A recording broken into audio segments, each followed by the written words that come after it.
नमस्कार, आप देख रहे हैं एनडी स्पेशल। मैं हूं आपके साथ सुनील विश्वकर्मा। केंद्र की मोदी सरकार के बाद अब मध्य प्रदेश और छत्तीसगढ़ राज्य की सरकारों का बजट पेश होना है। तैयारी लगभग पूरी हो चुकी है और अब जनता को उम्मीद है कि उनकी उम्मीदें पूरी होने वाली हैं। 1 मार्च को जो कि छत्तीसगढ़ का बजट आएगा, तो वहीं 2 मार्च को मध्य प्रदेश का बजट आएगा। देखना होगा कि सरकारें कितना जनता की मांगों को पूरा कर पाती हैं। बजट भारतीय जनता पार्टी कल्याणकारी राज्य स्थापित करने वाली पार्टी है। विकास और जनता का कल्याण ये हमारा ध्येय है। तो बजट आने दीजिए। बजट के पहले तो कुछ कहा नहीं जाता, पर सब कुछ। कांग्रेस के हमारे वरिष्ठ जन मंत्रालय संभाल चुके हैं। जिन जिन विभागों का उनका अनुभव काफी है और क्या गलतियां सरकार कर रही है, क्योंकि खजाना तो खाली है। कांग्रेस जो मैं पीडब्ल्यूडी का मंत्री था, मैं जो सड़कें मैंने मंजूर करी, एक फूटी कौड़ी भी कॉन्ट्रैक्टरों को नहीं मिल रही है, काम छोड़ के अधूरे बैठे हैं।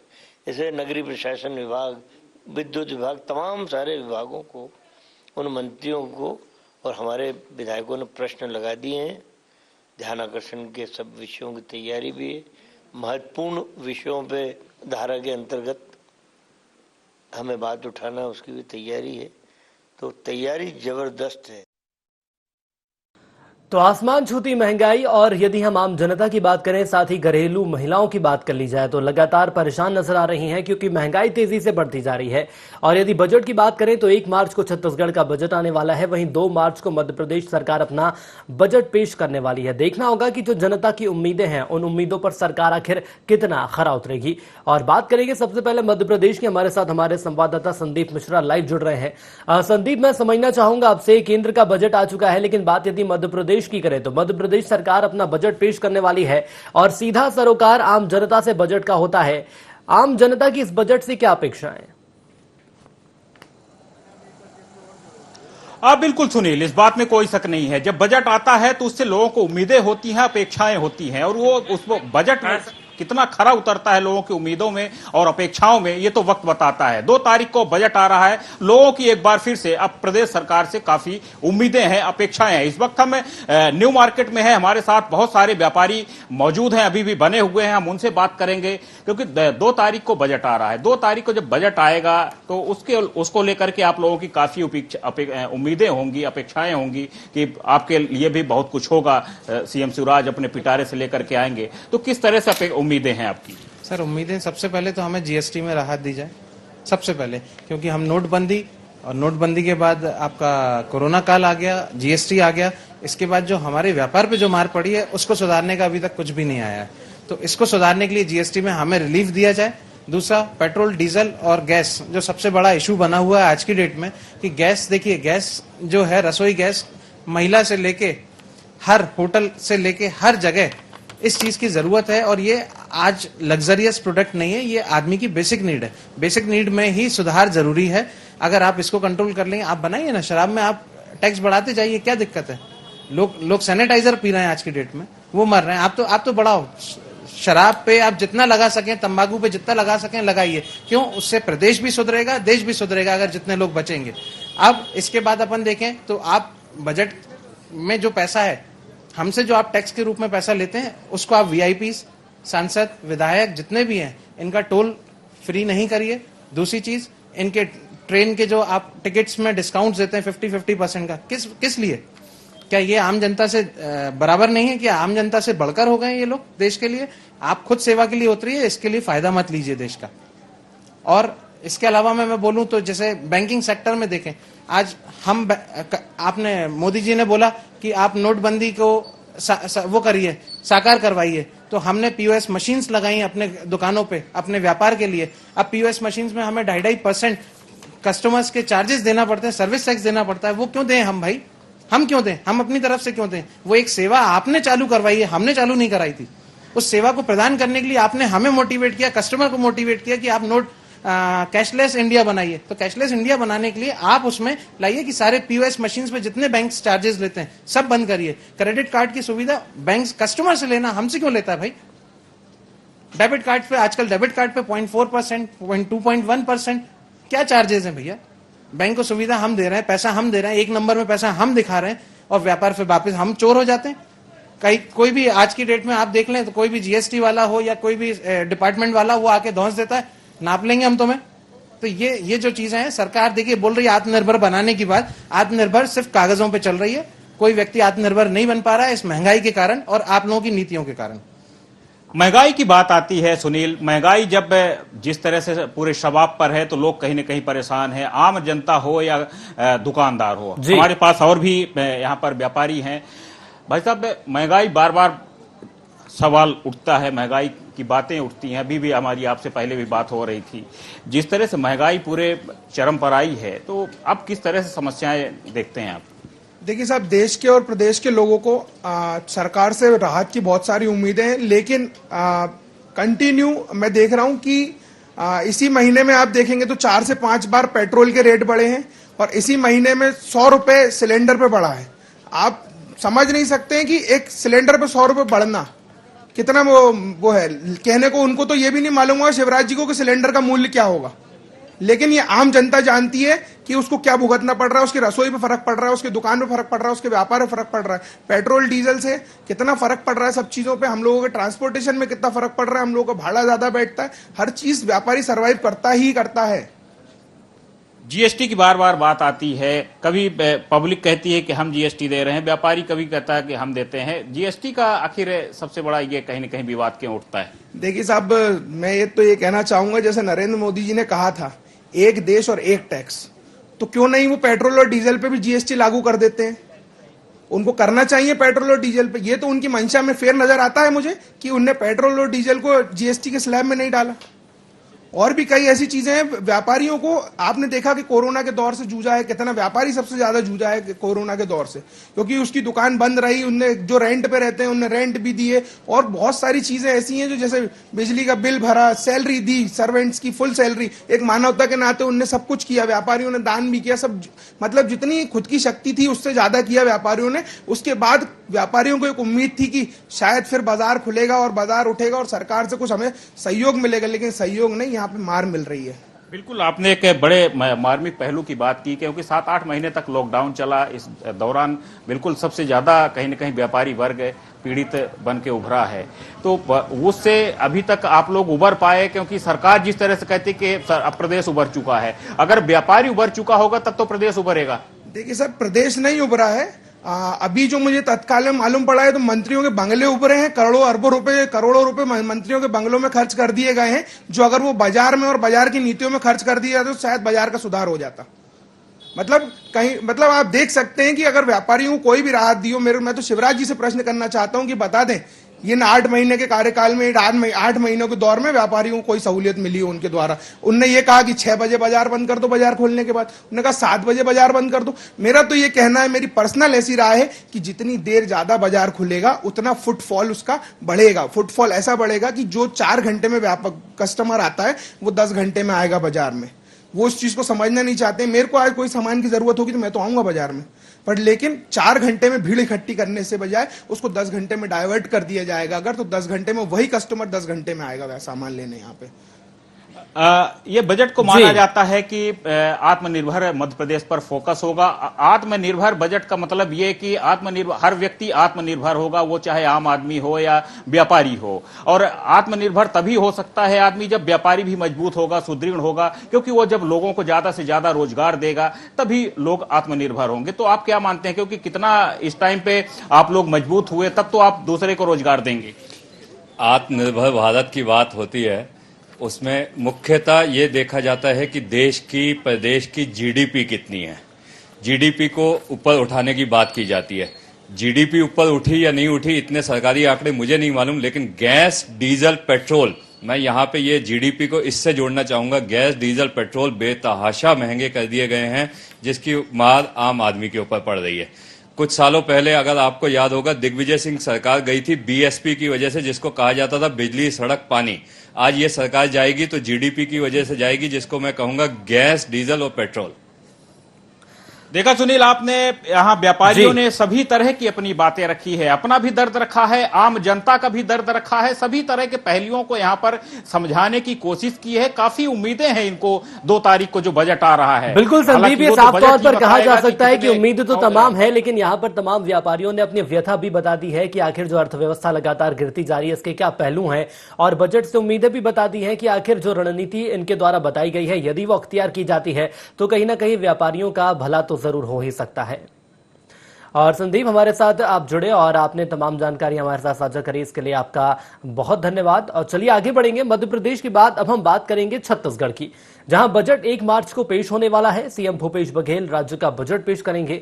यह तीसरा साल होगा जब सीएम भूपेश बघेल बजट जनता के सामने रखेंगे। कोरोना संक्रमण के दौर के बाद यह पहला बजट होगा और इस बजट से छत्तीसगढ़ की जनता को काफी उम्मीदें हैं।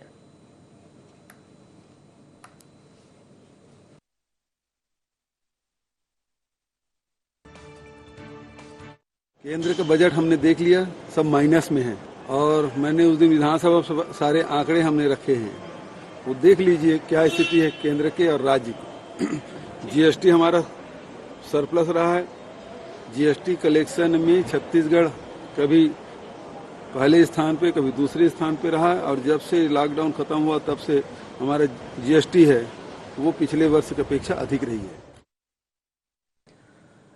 तो बात यहां पर सरकार की जाए तो सरकार ने साफ जरूर कर दिया है कि जो बजट आने वाला है उस बजट से आम जनता को राहत जरूर मिलेगी, लेकिन ये तो तब पता चलेगा जब बजट सामने आएगा, उसके बाद कि आखिर आम जनता को कितना फायदा इस बजट से मिल रहा है। आपको बता दें कि 1 मार्च वो तारीख है जब छत्तीसगढ़ का बजट आएगा। और आइए सीधे छत्तीसगढ़ की राजधानी रायपुर की और आपको लिए चलेंगे। शशिकांत हमारे साथ लाइव जुड़ रहे हैं। शशिकांत, 1 मार्च को छत्तीसगढ़ का बजट आने वाला है। सीएम भूपेश की बात कर ली जाए तो सीएम भूपेश के पिटारे से आखिर आम जनता के लिए क्या निकलेगा?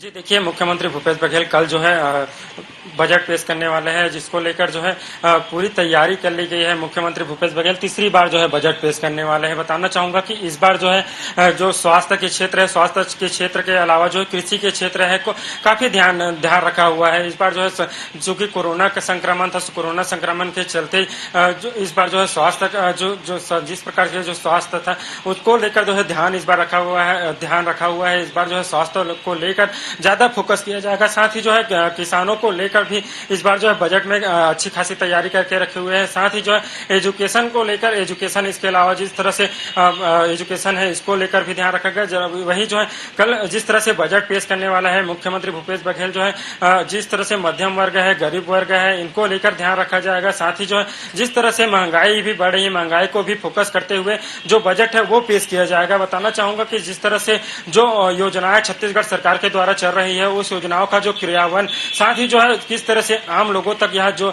योजना है वो पहुंच जाए, इसकी जो तैयारी कर ली गई है। साथ चलिए, तैयारी तो शशिकांत पूरी कर ही ली गई है, लेकिन मैं आपसे ये भी समझना चाहूंगा, यदि सरकारों की बात करें जब बजट पेश होता है तो उस बजट पर जो आम जनता की अपेक्षा रहती है या आशा रहती है उस पर सरकार विफल रहती है। महंगाई लगातार बढ़ती जा रही है, पेट्रोल डीजल के दाम लगातार बढ़ते जा रहे हैं। यहां तक यदि घरेलू महिलाओं की बात की जाए तो एलपीजी गैस सिलेंडरों के दाम भी तेजी से बढ़ते जा रहे हैं।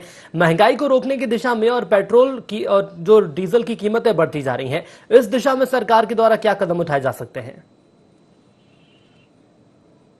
जी देखिए सुनील, बताना चाहूंगा कि जिस तरह से राज्य में लगातार महंगाई बढ़ती जा रही है, इसको लेकर जो है सरकार से जो है आम लोगों की उम्मीदें काफी है। इस बार जिस तरह से लगातार जो है जो महंगाई है वो बढ़ रही है, कि चाहे वह किचन की बात कर ले या तो बाहर की बात कर ले, पेट्रोल डीजल के दामों में लगातार बढ़ोतरी देखी जा रही है। साथ ही जो है जो गैस के दाम है, गैस के दामों में काफी वृद्धि देखी जा रही है। इसके अलावा बताना चाहूंगा कि जिस तरह से राज्य में अपराध बढ़ रहे हैं, महिलाओं के साथ अपराध बढ़ रहे हैं, महिलाओं के अपराध को लेकर भी जो महिला है वो चलिए, ये साफ तौर पर कहा जा सकता है शशिकांत की तमाम ऐसे मुद्दे हैं, तमाम ऐसे पैमाने हैं जो कि इस बजट में जरूर देखने को मिलेंगे। लेकिन जहां तक मैं तस्वीरों में देख पा रहा हूं, एक मार्केट में आप मौजूद हैं और यदि आसपास आपकी कोई जनता मौजूद है तो बात करने की कोशिश करिए और समझिए आखिर उनसे कि वो बजट में आखिर क्या चाहती हैं सरकार से।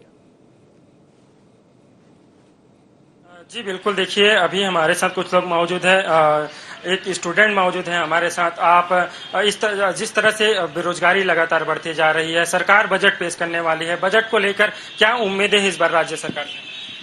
सर पहली चीज तो ये है कि बेरोजगारी की समस्या इतनी कि सर पढ़ लिख के भी कुछ नहीं मिल रहा है, ग्रेजुएशन करके भी कुछ नहीं मिल रहा है, बेरोजगार घूम रहे सर, नौकरी की भी कमी सर। और ये क्या है, मेन जो भूपेश सरकार के आने से एक चीज का फायदा मिला है सर कि यहाँ पर जो बेरोजगारी की समस्या थोड़ी कम हुई है। भूपेश सरकार का कहना यह है कि तुम नहीं कमा सको, तुमको नौकरी नहीं मिली तो तुम रोड में आके काम करो, लेकिन तुम करो काम। और रमन सरकार के रहते हुए ये था कि तुम ठेला लगा नहीं सकते, बाहर कुछ कर नहीं सकते, लेकिन भूपेश सरकार के आने से बहुत अच्छा परिवर्तन आया। महंगाई भी लगातार बढ़ रही है, महंगाई को लेकर क्या कहेंगे?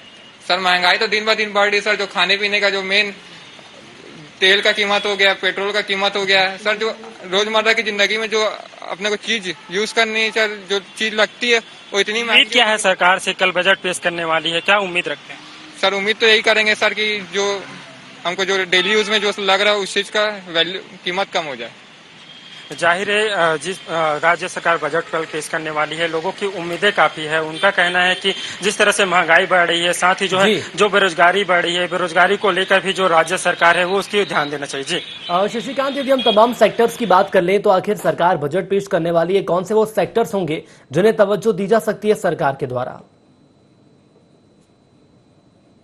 देखिए राज्य सरकार की तरफ से जो है कृषि पर ज्यादा फोकस किया जा रहा है, साथ ही जो है हेल्थ पर ध्यान दिया जा रहा है। इसके अलावा जो सरकार की योजनाएं हैं, तमाम योजनाओं को जो है क्रियान्वयन किया जाए, साथ ही जो लोगों तक किस तरह से जो योजना है राज्य सरकार की योजना को पहुंचाया जाए और लोगों को इसका लाभ दिलाया जाए, इसको लेकर जो है ध्यान जो फोकस है इस पे फोकस किया जा रहा है। साथ ही जो राज्य सरकार बजट पेश करेगी तो जिस तरह से जो महंगाई है इसको ध्यान में रखा जाएगा, साथ ही जो है लोगों को किसी प्रकार की दिक्कत न हो, इसको खासा ध्यान रखा जाएगा। जी इसके अलावा यदि कारोबारियों की हम बात कर लेते हैं तो कारोबारियों का साफ तौर पर एक कहना है कि जीएसटी के आने के बाद तमाम समस्याएं सामने आई हैं और जीएसटी को यदि दूर किया जाएगा तो हो सकता है ऐसे कोई समीकरण बन सकते हैं जिनके माध्यम से व्यापारियों को राहत मिलेगी, क्योंकि जिस तरह से पेट्रोल डीजल के दाम बढ़ रहे हैं, लगातार रोजमर्रा की चीजें भी महंगी होती जा रही हैं। तो व्यापारियों की आखिर क्या मांग है और क्या उम्मीद है इस बजट से? जी देखिए, व्यापारियों की मैं बात करूं तो व्यापारियों का साफ तौर पर कहना है कि राज्य सरकार की बजट से हमें काफी उम्मीद है। जिस तरह से केंद्र सरकार ने बजट पेश किया था और केंद्र सरकार की जो बजट है वो निराशाजनक थे, तो निश्चित तौर से राज्य सरकार की बजट से जो उम्मीदें हैं वो बढ़ जाती है। बताना चाहूंगा कि जिस तरह से जीएसटी में जिस प्रकार से गतिविधियां हैं उसको लेकर जो है कल जो कैट है कुछ दिन विगत दिनों जो है भारत बंद का ऐलान किया था, तो निश्चित तौर से इसमें कुछ न कुछ राहत की उम्मीद जो है व्यापारियों के द्वारा किया जा रहा है। वही बताना चाहूंगा जिस तरह से जो पेट्रोल डीजल के दामों में वृद्धि हो रही है, जहाँ इसको लेकर भी जो उम्मीद है वो किया जा रहा है। चूंकि जो है अभी कोरोना काल चल रहा था, कोरोना काल में जो व्यापारी है वो काफी प्रभावित हुआ है, पूरा व्यापार जगत जो है बंद था, तो काफी प्रभावित जो व्यापार जो हुआ है, तो राज्य सरकार से इस बार जो है लोगों को उम्मीदें काफी है। जी बिल्कुल। इसके अलावा यदि हम यहाँ पर बात कर लेते हैं, महिलाओं की बात कर ली जाए तो देखा गया कि किचन का जो बजट है वो लगातार बढ़ता जा रहा है, क्योंकि जो गैस सिलेंडर के दाम है उनमें भी वृद्धि देखने को मिल रही है। इसके अलावा यदि सीएम भूपेश बघेल के कार्यकाल की बात की जाए तो 2 बजट पेश हो चुके हैं और ये तीसरा साल है, तो तीसरा बजट ही आने वाला है। जो पहले बजट रहे हैं उनसे ये जो बजट तीसरा आने वाला है ये आखिर कितना अलग रह सकता है, क्या खास इसमें आम जनता के लिए रह सकता है? जी देखिए, बताना चाहूंगा कि तीसरी बार जो है मुख्यमंत्री भूपेश बघेल बजट पेश करने वाली है। जिस तरह से महंगाई बढ़ रही है, घरेलू सामानों की बात करें तो जो प्याज आलू से लेकर जो है आटा दाल तेल सभी की कीमतों में काफी वृद्धि देखी जा रही है। जिस तरह से अभी कोरोना संक्रमण चल रहा था, कोरोना संक्रमण के चलते कईयों के जो है रोजगार छीने गए हैं, साथ ही जो रोजगार छूट गए हैं और लोगों को पास नौकरी नहीं है, काम धंधे नहीं है, निश्चित तौर से उनके जेब काफी ढीली है। तो निश्चित काफी जिस तरह से जो किचन की चोरी पूरी व्यवस्था है वो गड़ी हुई है, तो महिलाओं की इस बार उम्मीद है कि जो राज्य सरकार है वो दामों में जो वृद्धि हो रही है। ये तो साफ तौर पर शशिकांत कहा जा सकता है कि उम्मीदें तो तमाम है, लेकिन सबसे बड़ा सवाल यही है कि क्या वो उम्मीदें पूरी होंगी? बजट सामने के आने के बाद ये तमाम तस्वीरें साफ हो जाएंगी। हमारे साथ जुड़ने के लिए आपका धन्यवाद।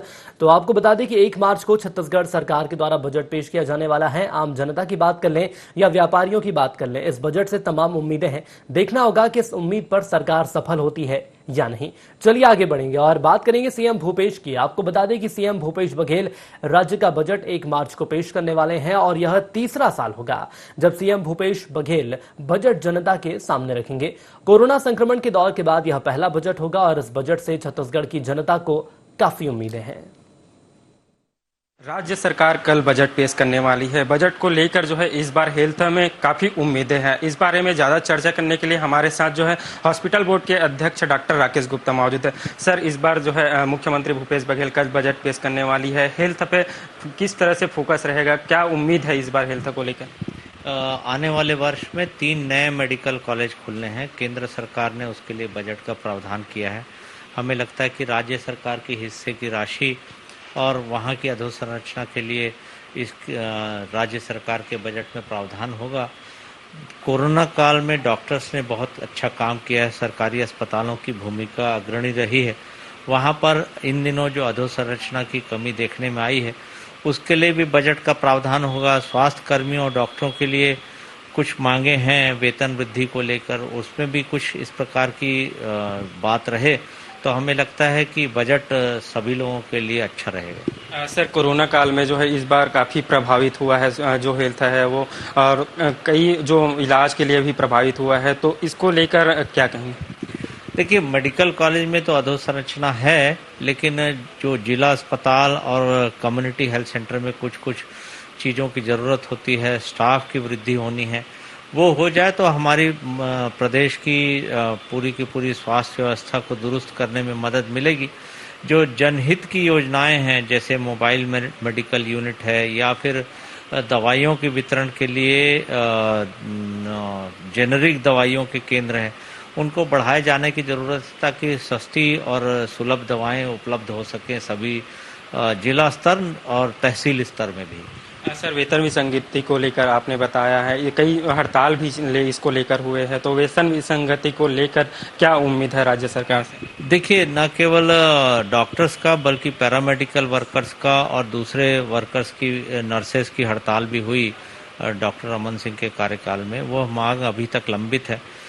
यदि इसमें युक्ति संगत वितरण हो जाए वेतन वृद्धि का, तो सभी स्वास्थ्य कर्मी और डॉक्टर्स इसके लिए बजट के प्रति मुख्यमंत्री भूपेश बघेल के आभारी रहेंगे। सर, इसके अलावा जो है स्वास्थ्य विभाग में ऐसे कई पद है जो खाली है, उसको लेकर क्या कहेंगे? इस बार क्या बजट में जो पद खाली है उसको भरने की प्रक्रिया चालू हो जाएगी? देखिए, बजट में डॉक्टर्स के लिए और पैरामेडिकल वर्कर्स के लिए काफ़ी खाली पद हैं, और यदि वो भर दिए जाएं तो जो पेंडिंग लिस्ट रहती है मेडिकल कॉलेज में और जिला अस्पतालों में, उसके लिए वर्किंग हैंड मिल सकेंगे पैरामेडिकल वर्कर्स के, और डॉक्टरों की उपलब्धता सुदूर अंचलों में भी सुनिश्चित हो सकेगी। ये थे हमारे साथ डॉक्टर राकेश गुप्ता, जिन्होंने बताया कि इस बार जो है हेल्थ को लेकर काफ़ी उम्मीदें हैं। हालांकि जो है कई जो पद है वो खाली है, उनको मुख्यमंत्री भूपेश बघेल जरूर संज्ञान में लेंगे और भरने की कोशिश करेंगे। कैमरामैन धर्म साहू के साथ शशिकांत साहू, अंडर 24 रायपुर। मुख्यमंत्री भूपेश बघेल कल आम बजट पेश करने वाले हैं। बजट को लेकर आम लोगों में काफी उम्मीदें हैं। अभी हमारे साथ कुछ लोग मौजूद है बात करने के लिए बजट को लेकर। मुख्यमंत्री भूपेश बघेल कल बजट पेश करने वाली है, क्या उम्मीदें हैं? चूंकि जो है अभी लगातार महंगाई बढ़ रहा है, घरेलू सामान की बात करें तो हर सभी जो सामान है लगातार रेट बढ़ रहे हैं, गैस के दाम भी देखो, गैस के दाम भी बढ़ रहे हैं, तो राज्य सरकार से क्या उम्मीदें रखते हैं आप? मैं ये उम्मीद करती हूँ, सबसे ज्यादा महंगाई बढ़ रही है पेट्रोल बढ़ने के कारण, तो सबसे पहले तो पेट्रोल का रेट कम होना चाहिए। दूसरी बात, देखिए जो घरेलू वस्तुएं हैं, जो आम चीजें, रोटी कपड़ा मकान, इससे सस्ते होना चाहिए। तीसरी बात, महिलाओं की सुरक्षा। हम देखते हैं, पेपर पढ़ते हैं तो इतना अपराध हो रहा है महिलाओं की, तो महिला सुरक्षा पे क्या बजट है? महिलाओं की सुरक्षा पे बजट होना चाहिए। चौथी बात, आज इस कोरोना काल में सबसे ज्यादा परेशान हुए तो हमारे मजदूर वर्ग हुए हैं, तो मजदूरों के लिए सरकार क्या कर रही है, इस पे बजट होना चाहिए। क्योंकि हमारे देश में मतलब अभी बहुत ही अधिक, लगभग 70% तो मजदूर है जो सबसे ज्यादा प्रभावित हुए हैं, तो उन पे बजट होना चाहिए। पांचवी बात, जो किसानों पे अभी इसका प्रभाव पड़ा है, उसके लिए, उनके लिए बजट होना चाहिए। छठी बात, हम ये देखते हैं कि अभी क्या हो रहा है, जो सरकार ने उद्योगों के लिए जो जंप पोर्टल खोला है, लेकिन उसका फायदा कौन उठा रहा है? बड़े बड़े लोग उठा रहे हैं, लेकिन जो निचले स्तर के सूक्ष्म लघु उद्योग है, तो उनके लिए क्या सरकार कर रही है, इसका प्रावधान होना चाहिए। और मैं ये कहना चाहूंगी कि जो अभी जो ऑनलाइन जो कर रहे हैं, तो उसके लिए सरकार जमीनी स्तर पे क्या, मतलब लोगों को मार्केटिंग सुविधा मिल सके, इसके लिए सरकार क्या उपयोग कर रही है, इस पे बजट होना चाहिए। महिलाओं को सुरक्षा को लेकर क्या कहेंगे? लेकिन देख रहे हैं कि महिलाओं के लगातार जो अपराध है वो बढ़ते जा रहे हैं, तो महिलाओं की सुरक्षा को लेकर क्या उम्मीद है आपको? देखिए, महिलाएं हमारे देश के विकास में बहुत महत्वपूर्ण भूमिका निभाती हैं, क्योंकि एक परिवार की यदि महिला का विकास होता है तो उस परिवार का विकास होता है। तो उस पर एक विशेष बजट होना चाहिए, क्योंकि महिलाओं का हम देख रहे हैं पेपर पढ़ते हैं तो बहुत अपराध हो रहे हैं। तो मैं यही रिक्वेस्ट करना चाहती हूँ बघेल सरकार से कि वो इस पे बजट रखे विशेष, जिससे कि महिलाओं का विकास हो सके और उनके जो अत्याचार हो रहे हैं उस पर कुछ कानूनी कार्यवाही हो, और इसके लिए कुछ विशेष बजट होना चाहिए। एजुकेशन की बात करें तो एजुकेशन को लेकर क्या उम्मीदें हैं इस बार राज्य सरकार से? देखिए, जो रोजगार है वो एजुकेशन यदि अच्छी रहेगी, अच्छी क्वालिटी की रहेगी तो रोजगार भी बढ़ने की उम्मीद रहेगी। लोग खुद का स्वयं रोजगार खोल सकेंगे।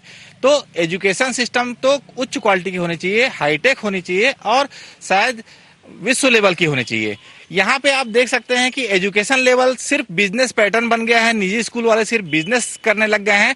एजुकेशन में कोई ध्यान नहीं, लोगों से कोई मतलब नहीं, उनको सिर्फ फीस वसूली करना है। तो राज्य सरकार को ज्यादा से ज्यादा सरकारी स्कूल खोलने चाहिए और उनकी जो एजुकेशन सिस्टम है उसको हाईटेक करना चाहिए और उसमें निगरानी करना चाहिए, और शायद अभिभावकों को या जनता को भी स्कूलों पे, सरकारी स्कूलों पे निगरानी करना चाहिए ताकि वहाँ का एजुकेशन सिस्टम अच्छा रहे। जी, कुछ युवा भी हमारे साथ मौजूद है। रोजगार को लेकर बजट में क्या उम्मीदें हैं, चूंकि लगातार देखें तो बेरोजगारी बढ़ती जा रही है, इस बार सरकार से क्या उम्मीद करते हैं? पिया, मैं अभी आपको एक साफ सी चीज बताना चाहूंगा कि 3 साल से मैं खुद अभी बेरोजगार बैठा हूँ। मेरे फ्रेंड सर्कल में मेरी चर्चा चलते रहती कि गवर्नमेंट सब्सिडी देगी, ये होगा, फलाना होगा, ढिमकाना होगा, लेकिन अभी तक हमको एक कोई बोलता है कि मत्स्य पालन कर लो, कोई बोलता है ये फलाना काम कर लो। तो मतलब एक श्योरिटी होनी चाहिए किसी काम के लिए कि हाँ भाई आप ये काम करो, उसमें आप गवर्नमेंट भी श्योर है और हम भी श्योर है, क्योंकि गवर्नमेंट श्योर है कि गवर्नमेंट के ऊपर हमको डिपेंड है। हमको पता है कि गवर्नमेंट अगर बोल दी कर लो तो हम आंख बंद करके कर लेंगे, लेकिन जब सिर्फ हवा में बात हो रही है तो वो चीज हमारे पल्ले नहीं पड़ती भैया। कल मुख्यमंत्री भूपेश बघेल बजट पेश करने वाले हैं। बजट से इस बार जो लोग, आम लोग हैं, उनको काफ़ी उम्मीदें हैं, वही बेरोजगारों को भी काफ़ी उम्मीदें हैं, साथ ही जो है महंगाई को राहत के लिए जो आम लोग हैं उनको काफ़ी उम्मीदें इस बार बजट से हैं। कैमरामैन धर्म साहू के साथ शशिकांत साहू, अंडर 24 रायपुर। तो आम जनता को बजट से बहुत उम्मीदें हैं। 1 मार्च को बजट आने वाला है। देखना होगा कि ये बजट आम जनता की उम्मीदों पर, उनके सरोकारों पर आखिर कितना खरा उतरेगा। इसी के साथ इस पेशकश में इतना ही। दीजिए इजाजत। नमस्कार।